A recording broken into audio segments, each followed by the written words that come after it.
사도 바울에게 있어서의 버킷리스트는 무엇이었을까? 그에게 버킷리스트가 이런 것이었어요.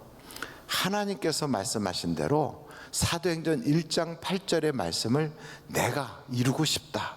바로 그거예요. 한번 여러분 사도행전 1장 8절 말씀을 찾아보실까요? 다 아시는 말씀이에요. 너무 쉬운 말씀인데 사도행전 1장 8절입니다. 오직 성령이 너희에게 임하시면 너희가 권능을 받고 예루살렘과 온 유대와 사마리아와 땅끝까지 이르러 내 증인이 되리라. 그러니까 땅끝까지 이르러 내 증인이 되리라. 바로 그것이 그에게는 버킷리스트예요. 사마리아는 빌립에 의해서 거기에 복음이 전해졌거든요. 예루살렘은 벌써 많은 사람들이 거기서 복음을 전하는데 특별히 베드로를 통하여 복음이 전해졌어요. 그리고 유다 땅 곳곳으로 제자들이 나아갔거든요. 그 내가 이제 할 일은 땅끝이구나. 그래서 그 당시에 땅끝을 로마를 지나서 서바나라고 하는 스페인이 땅끝이라고 그는 본 거예요. 그러니까 이 사도 바울에게 있어서의 꿈은 땅끝까지 복음을 전해야 되겠다 하는 그런 꿈이에요. 근데 그 과정에 1차 목표가 로마거든요. 그러니까 로마에 갔다가 스페인으로 가야지 이런 꿈을 가지고 있었던 겁니다. 그래서 그 꿈을 이루기 위해서라면 어떤 어려움이라도 나는 감수해야 되겠다. 그래서 오늘 설교 제목이 뭐냐면 멋진 주님의 역사를 보라. 한번 따라해 볼까요? 시작. 멋진 주님의 역사를 보라. 멋진 주님의 역사의 첫 번째가 뭐냐면 소원을 주셔서 그 소원이 우리 속에서 막 우리를 강권하게 하시는, 그렇게 해서 주님의 역사를 이루게 하세요.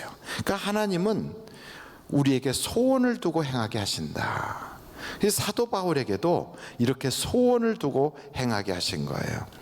여러분, 이런 소원이 우리에게 나의 고집인지 하나님이 주신 꿈인지를 알려면 한 5가지의 방법이 있어요. 그 첫째가 뭐 고난이 오든 그게 순탄하든 환경이 쫙 열려지면 하나님이 이끌어 주시는 거고, 환경이 열려지지 않으면 하나님이 이끄는 게 아니다 이렇게 말하면 안 돼요.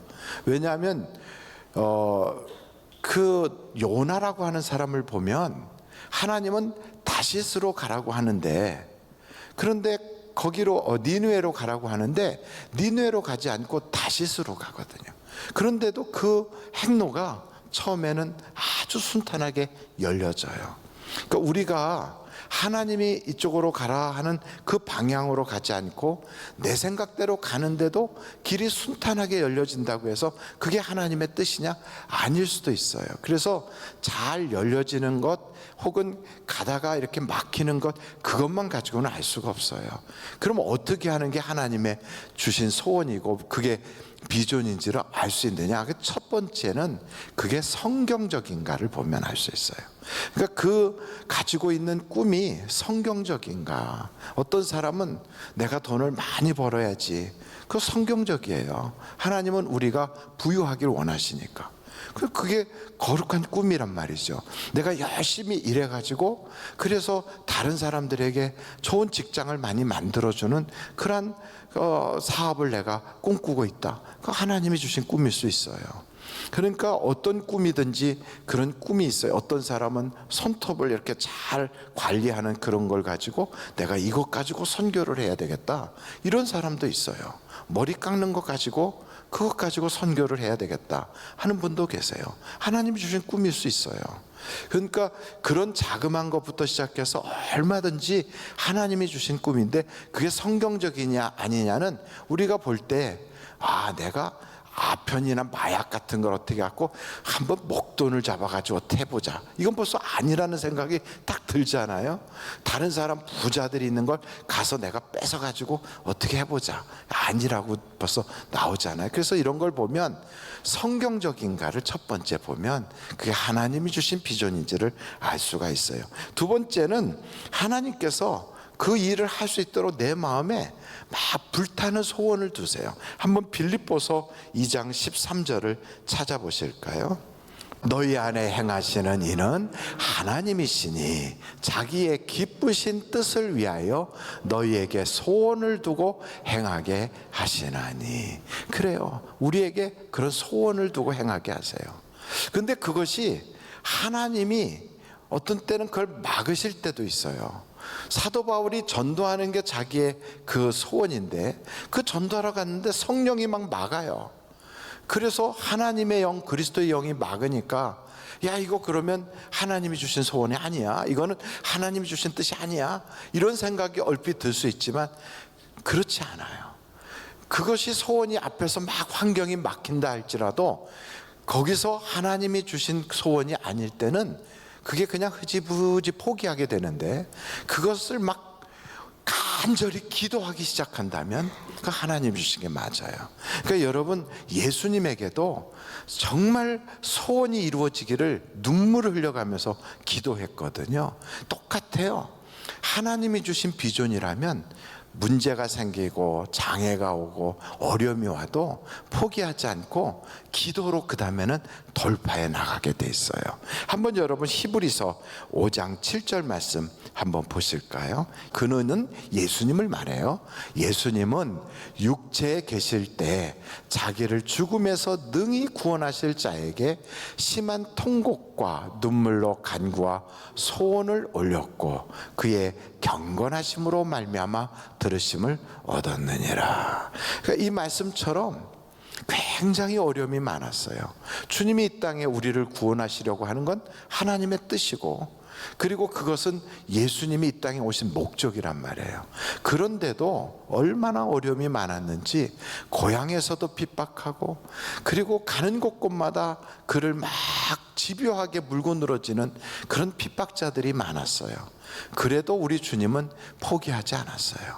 그 속에서 정말 목자 없는 양떼를 보는 것처럼 가슴 아파하시면서 하나님 앞에 눈물을 흘려가며 기도하셨거든요. 이걸 보면 하나님이 주신 그러한 거룩한 소원은 막혔다고 포기하지 않고 기도하거든요. 사도 바울도 그렇게 그 전도길이 막히고 맹수의 위험, 강의 위험이 있고 동포들이 같은 동족인데도 어려움을 줄 때도 포기하지 않고 기도하거든요. 여러분, 이렇게 기도할 때 하나님이 보다 분명하게 그 꿈을 이룰 수 있도록 역사해 주십니다. 네 번째는, 하나님이 주신 꿈은요, 갈수록 분명해져요. 처음에는 그게 어렴풋하게 이렇게 해야지 하는 생각이 들었는데, 어려움을 겪거나 사람들이 에이, 야, 그 말도 안 되는 소리 하지 마 이러고, 혹은 사람들이 그것을 아니라고, 그거 지금은 그런 거 할 때가 아니라고 이렇게 할지라도 그게 점점 분명해져요. 마치 존 번연이 썼던 철로 역정이라고 하는 그 하늘나라를 가는 그 길에 기독도가 처음에 막 번민을 해요. 이 장망성, 장차 멸망할 이곳에서 내가 계속 있어야 되는가? 하나님의 말씀을 보니까 빨리 여기를 피해서 주님이 원하는 그 구원의 천국으로 옮겨가라고 하는데, 처음에 이런 불타는 소원을 마음에 두셨는데 주변에서 가족들이 말리고 사람들이 막 회방하니까 힘들어하다가 하나님께 기도하고 울고불고 하다가 점점점 분명해져요. 그래서 정말 천국을 향하여 출발하게 되거든요. 그것처럼 하나님이 분명한 소원을 우리에게 두시면 그것이 점점 확실해지는 거예요. 그래서 우리 속에서 시작하신 주님이 예수 그리스도의 날까지 분명하게 이루게 되어 있어요. 그리고 마지막은, 한번 여러분 이 사도 바울도 보면 그 다 지나고 보면 벌써 그 목적지에 와 있어요. 그렇게 고생하고 죽을 고생하고서 그 어려움을 겪었는데 나중에 보니까 로마에 와 있는 거예요. 마찬가지예요. 우리도 그런 어려움이 막 불타는 소원을 가지고 갈 때 되지 않을 것 같고 힘들 것 같은데, 지나고 보니까 그 꿈에 벌써 내가 그 자리에 서 있는 거예요. 여러분, 이것이 바로 하나님이 주신, 우리에게 주신 비전이고 꿈이라는 거죠. 그 세상은 우리에게 이것저것 여러 가지를 이야기할지라도 성령이 우리에게 오시면 우리에게 꿈을 꾸게 하시고 환상을 보게 하세요. 그래서 그 꿈을 이루어가게 하시는데, 참 멋진 우리 주님께서는 그것을 소원을 두고 행하게 하신다고요. 저는 우리 사랑하는 성도님들에게 그런 불타는 소원이 있기를 간절히 바랍니다. 호주에 데이비스라고 하는 사람이 있는데, 이 데이비스라고 하는 사람은 학교를 졸업할 때 수석으로 졸업을 했어요. 너무 공부를 잘하고 유능하니까 학교에서 남아서 교수가 되라고 했어요. 그랬더니 이 청년이 아니라고, 내가 꿈이 있다고 하면서 자기 나름대로 학교를 세웠는데, 그 학교 교장이 돼가지고 20대 초반의 나이에 그래갖고 아이들을 키워냈는데, 그 학교가 명문학교가 됐거든요. 그러다가 하나님의 콜링을 받은, 소명을 받은 거예요. 그래서 신학을 공부하겠다고, 그래서 뉴욕 칼리지라고 하는 데 가서 신학 공부를 또 했어요. 그러고 나서 한국의 선교사로 오게 된 거죠. 한국 선교사로 그가 준비를 해서 왔는데, 그가 한국의 선교사로 도착을 할 때 자기만 온 게 아니라 자기 누나하고 같이 왔어요. 그래서 서울에 도착해 갖고 5개월 동안 한글을 배우고, 그래서 그 배운 한국어를 써먹으면서 선교하겠다고 서울에서부터 부산까지 걸어가면서 전도를 했어요. 그게 3월 12일인가 출발을 해서 걸어가면서 전도를 했는데, 4월 4일 날 부산에 도착을 했어요. 그렇게 걸어가면서 하다 보니까 너무 과로한 데다가 한국 그 풍토병에 그가 노출이 되고, 그리고선 폐렴에 걸려가지고 4월 4일 날 부산에 도착했는데 4월 5일 날 세상을 떠났어요. 그때 그의 나이가 34살이었어요. 그가 그렇게 불타는 소원을 가지고 와가지고 한국에 도착해서 거의 한 6개월 만에 죽은 거예요. 얼마나 안타까워요. 우리가 볼 때는 하나님이 주신 꿈이라면 어떻게 저렇게 그냥 저렇게 쪽박 차듯이 그냥 바가지 깨지듯이 저렇게 됐을까 하고 생각했더니, 그게 아니라 그에게는 그러한 열정을 가지고 그가 달려갈 길을 달려가게 했는데, 그 과정에서 하나님이 무엇을 받았냐면 그가 하늘의 미랄의 역할을 하게 된 거예요.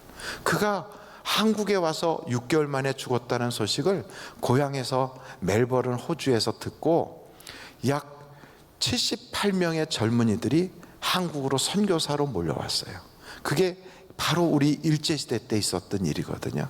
몰려와가지고 부산 지역에 호주 선교사들로 막 그냥 넘쳐날 만큼 차고 넘친 거예요. 한 사람이 하나님의 말씀에 순종하여 고난 가운데 그는 하늘의 미랄이 되어서 썩었지만, 그 이후에 엄청난 역사가 일어나는 거예요. 여러분, 그래서 우리 멋지신 주님께서는 우리에게 일을 해나갈 때 이런 소원을 두시는데, 우리가 인간적인 눈으로 판단할 필요가 없다는 거예요. 그 인간적인 눈으로 판단하면 그 멜버른에서 왔던 데이비스 선교사님은 실패한 거지요. 우리나라에 처음에 들어왔던 토마스 선교사님도 실패한 거지요. 26살의 젊은 나이에 대동강에서 칼 맞아서 죽었으니까. 그러나 그게 실패가 아니더란 말이죠. 그걸 통하여 하나님이 이 땅에 피 뿌렸던 그 선교사님들의 그 피에 대하여 더 많은 사람들이 일어나게 하신 거예요. 그걸 보면 우리는 영원한 천국까지 바라보면서 인생을 재해석해야 될 줄로 믿습니다. 두 번째, 우리 멋지신 주님께서 어떻게 역사하시는가, 땅 끝에서도 우리의 손을 붙잡고 구원하신다는 거예요. 여러분, 사도 바울이 예루살렘에 가가지고 야고보 목사님의 말씀대로 순종을 했거든요. 당시 예루살렘 교회 목사님은 야고보 목사님이에요. 근데 그 야고보 그 목사님의 말씀을 듣고 사도 바울은 사도기도 하고, 동시에 이분도 3층 천국까지 다 보신 분이고 가지가지 능력과 은사가 나타나는 위대한 종인데도 목회자의 말을 듣고 그대로 순종하는 거예요. 그러니까 질서를 잘 지킨 거죠. 그런데 그 순종을 했더니 결과가 안 좋아졌어요.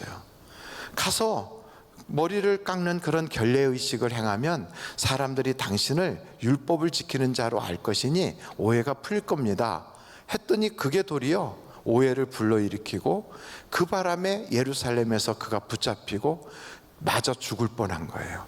그런 순간에 이제 완전히 맞아 죽는데 천부장이 달려가서 그 사도 바울을 건져낸 거예요. 여러분, 이 사건을 보면서 우리는 이야, 어쩜 그때 그 사도 바울에게 천부장의 그 있는 자리에 소식이 바로 들어가서 건져내겠을까, 이런 생각을 할 수 있지 않아요? 하나님이 그때 만약에 건져주지 않았다면 그 사도 바울은 거기서 맞아 죽었을 거예요. 그런데도 그 마지막 순간에 천부장이 군대를 끌고 들어가서 거기서 건져냈거든요. 근데 단지 그것만이 있는 게 아니라 그걸 건져내면서 사도 바울은 자기 속에서 생각이 두 가지가 오버랩이 되는 거죠. 나도 옛날에 스데반을 이렇게 돌로 쳐서 죽였는데, 그게 보이는 거죠. 내가 하나님을 알지 못할 때, 내가 예수님을 모를 때는 나도 사람을 죽이던 살인자였는데, 이렇게 형편없는 나를 하나님이 불러서 써주시는구나, 이것을 깨닫게 하는 아주 정말 극적인 사건이 거기서 벌어지는 거예요. 나는 빚진 자구나. 내가 굉장히 일을 많이 한 것 같았지만 알고 보니까 다 하나님의 은혜였구나, 이런 것을 알게 되는 거예요. 여러분, 하나님께서는 우리에게 깨닫게 하신다고요. 그래서 이 깨달음을 통하여 그 위기만이 있는 게 아니라 그 이후에 사도 바울은 더 멋있게 하나님이 사용해 주시거든요. 베드로에게도 똑같은 일이 있었어요. 베드로가 대제사장의 집에서 모닥불에서 추우니까 불 쬐다가 그 집에 조그만 계집아이가 너도 예수 제자지? 하고 물을 때 나 예수 몰라 하고 예수님을 모른다고 거짓말까지 해가면서 예수님을 부인했잖아요. 그랬던 그 사건이 그에게 싹 오버랩이 된다고요. 어디서요? 밤새도록 고기 하나도 못 잡고 추위에 덜덜 떨고 있는 그에게 예수님 오셔서 배 오른편에 그물을 던져라. 그래서 끄집어냈더니 153마리가 잡힌 거예요. 그리고 나서 예수님이시다 하고 나갔더니 주님이 모닥불을 펴놓고 떡을 구워놓고 그리고 거기에다가 생선을 얹어놓고 베드로 보고 이리 오라고 그래요. 베드로가 가서 이렇게 모닥불을 쳐다보는데 그때 그 느낌이 어땠을까요? 내가 예수님 모른다고 부인했었을 때가 엊그제 같은데 하는 생각이 왜 없었겠어요? 그랬던 나를 가룟 유다는 목매고 죽었는데 나에게 새로운 기회를 주셔서 내가 지금 주님 곁에 있구나. 그런데 주님이 묻는 거예요. 시몬아, 내가 나를 사랑하냐? 얼마나 이게 오버랩이 되겠어요? 여러분, 우리가 인생을 살다 보면 이렇게 오버랩 될 때가 굉장히 많거든요. 사람은 변해요. 그리고 점점 좋아지는 사람이 있는가 하면 점점 안 좋아지는 사람이 있어요. 좋아지는 사람은 어떤 사람일까요? 그 사람은 변화하는 사람이에요. 그 사람 속에는 누가 계시냐면 성령이 계셔서 그 성령이 그를 점점 새롭게 하는 거예요. 우리를 하나님께서 정하시고 부르시고 의롭다고 하시고 마침내는 영화롭게 바꿔가는 거예요. 그러나 성령님이 없는 사람은 옛날보다 점점 가면 갈수록 욕심이 드득드득 붙고 사람이 옹졸해지고 생각이 아주 편협해지고 말하는 게 거칠어지고, 그래서 그 사람 옆에는 사람들이 가기가 싫어지고 식사 자리에 같이 앉아서도 답답하니까 그분하고는 다시는 식사하지 않겠다고 말하는 그런 사람으로 자꾸 변질되어 간다면 인생이 나빠지는 거지요. 그래서 어찌됐든 가장 중요한 건 참 멋진 우리 주님이 약속하신 성령을 우리가 받아야 우리 속에서 이런 변화의 역사가 일어나게 되어 있어요. 여러분, 사도 바울이 이렇게 변화하게 된 것은 전에는 폭행자요, 전에는 교회를 핍박하는 자요, 전에는 무익한 자요, 전에는 어둠에 속한 자요, 전에는 살인자였던 그가 이제는 주님을 위하여 전도하는 자로 바뀌고 하나님의 영광의 도구로 바뀐 것은 그가 특별하게 유능해서가 아니고 그가 뭔가 결심이 대단해서가 아니라 그 속에 성령이 있어서 그래요. 여러분, 성령을 받으시기를 간절히 바랍니다. 성령이 내게 오시면 성령이 사람을 변화시켜 가는 거예요. 술꾼도 전도자로 바꿔놔요. 남편 5 있던 여자도 우리 주님 만나면 전도자가 되는 거예요. 그래서 여러분, 우리는 사람을 내 편협한 생각으로 평가하면 안 돼요. 어제의 사람이 오늘이 그 사람이 아닐 수 있어요. 사람은 변해요. 구름도 잠시 후에 또 다른 구름으로 바뀌는데요, 자꾸 바뀝니다. 저는 우리 하늘비전교회 성도들이 성령으로 충만하시기를 간절히 바랍니다. 마지막으로 저는 이 말씀을 보면서 우리 주님께서는 첫째는 꿈을 가지고 소원을 가지고 일을 이루어 나가게 하시잖아요. 두 번째는 성령을 주셔가지고, 그래서 그 성령을 통하여 변화를 계속해 나가서 마지막 그 죽을 자리에서도 우리 주님이 사명이 있는 사람, 아직도 꿈이 있는 사람은 건져주시거든요. 할 일이 있는 사람은 건져주시거든요. 땅 끝에서도, 가난에서도, 20년 40년의 그런 광야 생활에서도 죽지 않게 붙잡아 주시거든요. 근데 마지막은 우리 주님께서는 기죽지 않게 하신다는 거예요. 한번 절따라 보실까요? 기죽지 않게 하신다. 그래요. 멋지신 주님은요, 하나님이 붙잡아 쓰시는 일꾼들은 기죽지 않게 하세요. 사실은 사도 바울이 이런 어려움을 겪었다면 거기서 그냥 매맞아 지금 죽을 지경이 됐잖아요. 그럼 그 어려움을 겪었다면 거기서 지금 빠져나왔을 때 살았구나, 그리고 빨리 그 자리를 피하고 싶었을 거라고요. 그런데 천부장한테 잠깐만 내가 몇 마디 할 수 있게 허락해 달라고 그래요. 매를 맞아가지고 얼굴이 막 다 붓고 곳곳이 피떡이 막 졌을지도 몰라요. 온몸이 막 매 맞아서 거의 죽어가던 사람인데 일어나가지고 부형들이여 하고 거기서 설교를 해요. 자기를 두드려 패던 사람들. 이 사도 바울이 매를 맞는데 얼마나 심하게 사람들이 막 그를 그렇게 했냐면, 군인들이 그를 끄집어내 가지고 이렇게 들고 나와야 될 만큼 그렇게 사람들이 사도 바울을 막 찢어 죽일 만큼 어려움을 겪은 거거든요.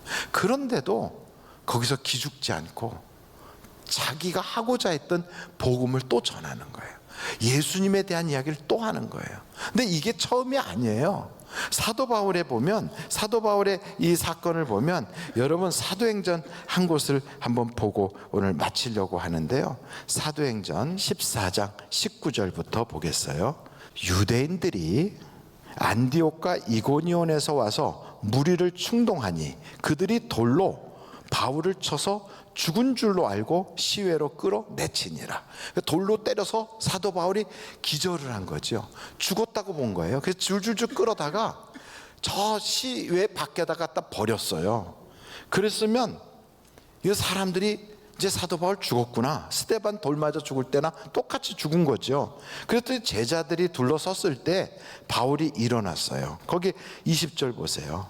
제자들이 둘러섰을 때 바울이 일어나 그 성에, 자기를 두드려 팼던 그 성에 다시 들어갔다가 이튿날 바나바와 함께 더베로 가서 복음을 그 성에 전하여 많은 사람을 제자로 삼고, 그리고 자기를 죽이려고 찾아와서 돌로 때린 사람들이 어디서부터 왔냐면 안디옥과 이고니온에서 왔는데, 그 루스드라와 이고니온과 안디옥으로 찾아가서 거기서 복음을 또 전해요. 이야, 여러분 이런 사람 보면 무서워요, 안 무서워요? 그런데 이렇게 기가 안 죽고 딱 버틸 수 있는 이유가 있는 거예요. 왜냐하면 하나님은 나와 함께 하신다는 확신이 있어서 그래요. 아무리 그를 죽이려고 해도요, 그는 하나님이 나를 세우셨다는 믿음이 있는 거예요. 그리고 하나님은 나를 도우신다는 하나님에 대한 신뢰가 있는 거예요. 그래서 기가 안 죽는 거예요. 여러분, 하나님이 쓰시는 사람들은 이렇게 3가지가 있다는 거예요. 첫째는 소원을 두고 일하신다는 거예요. 두 번째는 하나님께서 그를 어떤 순간에도 건져주시는 거예요. 땅 끝에서부터 그를 건져주시는 거예요. 그리고 마지막 3번째는 하나님에 대한 확신이 있는 거예요. 기가 안 죽어요. 그래서 무슨 일 있어도 두려움이 없어요. 여러분, 하나님이 딱 버리니까 사울과 같은 사람은 다윗이 잘하면 잘할수록 두려움이 커져요. 왜냐하면 내 자리를 뺏길까 봐, 쫓겨날까 봐. 그런데 아무리 세상이 요동을 쳐도 하나님이 딱 붙잡고 있는 사람은 두려움이 없어요. 왜냐하면 하나님에 대한 믿음이 있으니까. 그래서 오늘도 여러분 속에 주신 성령님을 딱 붙잡고 기도하여서 코로나 바이러스가 기승을 하든 경제가 어렵든 세상 살기가 힘들든 기죽지 마십시오. 하나님이 내 편이시거든요. 하나님이 나를 도와주시거든요. 그 하나님이 나를 이끌어 가실 거거든요. 그 하나님이 마침내 내가 소원하고 있던 그 자리에 나를 서 있게 하실 거거든요.